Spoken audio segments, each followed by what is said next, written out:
कई बार हम अपने दिमाग में कुछ बातें बैठा देते हैं, जैसे कि मैं ये नहीं कर पाऊंगा, मुझसे ये काम तो होगा ही नहीं। हम अपनी मानसिकता ही नेगेटिव बना देते हैं और इसकी वजह से जो काम हम कर सकते हैं और जो हमें करना चाहिए वो भी हम नहीं कर पाते हैं। इस कहानी में भी ऐसा ही कुछ होता है। एक व्यक्ति कहीं से गुजर रहा था, तभी उसने सड़क के किनारे बंधे एक हाथी को देखा। वो व्यक्ति वहीं रुक जाता है और देखता है कि हाथी के पैर में एक रस्सी बंधी हुई है। उस व्यक्ति को देखकर बहुत ही आश्चर्य होता है कि हाथी जैसा विशालकाय जानवर लोहे की जंजीरों की जगह सिर्फ एक छोटी सी रस्सी से बंधा हुआ है।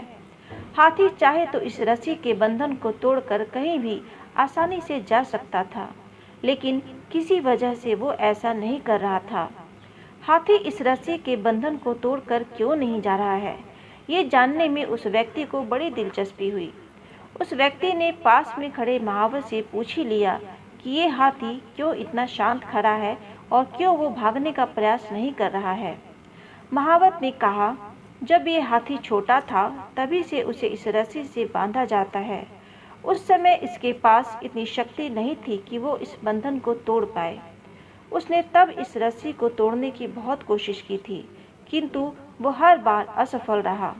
बार बार प्रयास करने पर भी रस्सी न तोड़ पाने के कारण उसे धीरे धीरे यकीन हो गया कि वो इस रस्सी को नहीं तोड़ पाएगा। अब जब ये हाथी बड़ा हो गया है, तब भी उसको ये यकीन है कि वो इस रस्सी को कभी नहीं तोड़ पाएगा। वो व्यक्ति बड़े आश्चर्य में पड़ गया कि ये ताकतवर जानवर सिर्फ इसलिए अपना बंधन नहीं तोड़ सकता है क्योंकि वो इस बात में यकीन करता है कि वो ये नहीं कर पाएगा। इस हाथी की तरह हम भी अपनी पहले मिली असफलता के कारण ये मान लेते हैं कि अब हमसे ये काम हो ही नहीं सकता और अपनी ही बनाई हुई मानसिकता के कारण जंजीरों में जकड़ कर पूरा जीवन गुजार देते हैं। असफलता जीवन का एक हिस्सा जरूर होता है, लेकिन हमें लगातार प्रयास करने से ही सफलता मिलती है।